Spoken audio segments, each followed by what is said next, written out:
Tak dneska jsme zavítali do SCIO školy, na den otevřených dveří SCIO školy a se mnou je tady u mikrofonu ředitel pan Tomáš Pergler. Pane řediteli, dobrý den přeju. Jak jste spokojen s návštěvností v den otevřených dveří? No, je tady docela šrumec, takže je to fajn. Kdy začne výuka v této vlastně úplně nové škole? Tak my začínáme od září tohoto roku 2015. Jak by měl vypadat takový budoucí zářijový SCIO-školák? Tak budoucí zářijový SCIO-školák my teď začneme a chceme ty děti vést k tomu, aby se uměli učit, protože ty děti, které k nám teď nastoupí do školy, půjdou do práce za nějakých 15-20 let a popravdě ten svět bude vypadat o dost jinak. Zřejmě budou existovat profese, které dneska neexistují, takže my chceme, aby ty děti byly schopné reagovat na změnu a chceme, aby ty děti měly dobré měkké dovednosti, protože to je to, po čem dneska firmy a ta praxe volá. Takže chceme, aby ty děti uměly komunikovat, aby uměly prezentovat a spolupracovat. Zeptám se možná hloupě, tamhle vidím, že učitele mít asi budete, tamhle jsou vyvěšeni, tak budete mít učitele v tom pravém slova smyslu, nebo bude něco trošku jinak? Tak bude to u nás o dost jinak, bych řekl. My jim neříkáme učitelé, říkáme jim průvodci, protože chceme, aby děti v tom vzdělávání hlavně provázely, aby je vedli k tomu, aby je to bavilo. A někteří z nich jsou učitelé profesí, ale zároveň, protože jsme do té školy chtěli vtáhnout reálný svět, tak máme pečlivě vybraný tým lidí, kteří mají i spoustu jiných zájmů. Jsou mezi nimi vědci, je mezi nimi bývalý farář, takže je to pestrá škála lidí, kteří věřím, že jsou inspirativní nejen pro ty děti, ale i pro mě a jsou určitě schopní být s těmi dětmi partnery. Aby si někdo nemyslel, že od 1. září nastoupí pouze prvňáčci, jaké žáky vlastně, jakých ročníků budete přijímat? Tak my nabíráme 1. a 6. třídu a s těmi dětmi chceme dorůst do 9. třídy.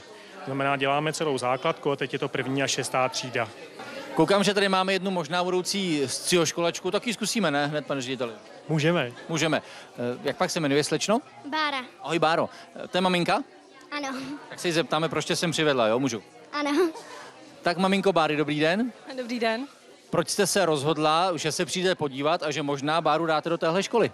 Tak my jsme se rozhodovali společně, protože jsme hledali školu, která bude mít ducha, kterého jsme potřebovali. A to je, aby Bárunka byla, až vyjde školu, sebevědomá, aby uměla kriticky myslet, aby podporovala dál svoji kreativitu, ona je strašně kreativní. A doufám, že ta škola nám to nabídne. Fajn, takže přihlášku už máte? Máme. Bezva, tak od září držíme palce, mějte se. Ahoj, Báro. Tak tu berete, jo? Jo, tu bereme. Jak bude vypadat typická hodina ve vaší škole?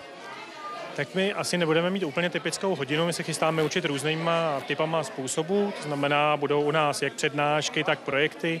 Chystáme se děti brát ven do zajímavých prací rodičů, chystáme se brát k nám lidi na přednášky zvenku a hodně taky věříme na vrstevnické učení, to znamená, že se děti umí učit mezi sebou. A ten čas bychom chtěli přizpůsobovat tomu, jak je to který hodině vhodný. To znamená, u nás nebude zvonit, neděláme 45-minutové hodiny. Ještě mi řekněte, tohle je první SCIO škola, budou další? Tak tohle je první SCIO škola, první rok a už teď jednáme o dalších místech různě po republice a příští rok počítáme, že otevřeme nějaké další školy v Praze i jinde. Povězte ještě pro ty, kteří se nestihli dneska přijít podívat den otevřených dveří, mohou se ještě přihlásit do školy? Tak mohou, zápisy ještě probíhají, máme ještě nějaká volná místa, zápisy budou probíhat ještě v létě a budou probíhat do naplnění kapacity, takže kdo dřív přijde, tak tím líp. Tak pane řídící, já vám přeji od 1. září hodně zdaru, plné třídy a mějte se fajn, jste úspěšní. Díky moc a hezký léto. I vám.